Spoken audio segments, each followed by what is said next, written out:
السلام علیکم. چاینه ده او راغلی ما یو سالون ته ویښته واړه کوو. نو دلته تاسو ته شو کومه چې دلته کې څنګه سیټ اپ وي. نو دا تاسو دلته کتی شئ. دا هلک چې کوم دی دا هیر کټر دی. مطلب موږ چې ورته هلته کې استاد نه یو استاد وایو.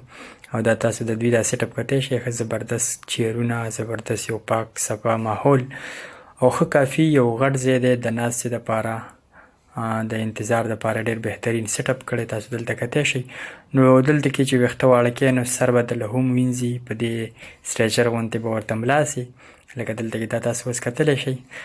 د ویښتو کټ کولو نه مخکې اول به ورته ته خپل ډیزاین وښیي چې زه داسې قسمه ویښته واړه کوم. د هغې نه بعد بیا دوی دلته کې تاله سر ووینځي، ویښته ووینځي.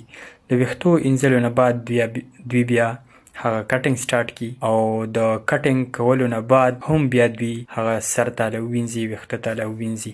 نو زه تاسو سره په دې ویډیو کې دا ټول شیر کوم او تاسو دا کتلی شئ. دلته کې دا سراونډینګ ایریا، دا یو ملګری چې کوم دی دا زموږ سره ملګری دی، راغلی دی زموږ سره، چاینیز دی. چونکې دله لږ انګلیش هم ورځي او چونکې چاینیز هم دی نو دا دلته کې ټرانسلیټ کولی صحیح شي.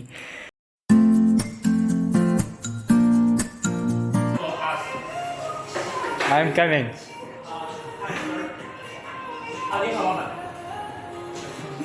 Fruit. Watermelon. Huh? This is called watermelon in English. Watermelon. Oh, watermelon. Yeah, Yes. watermelon.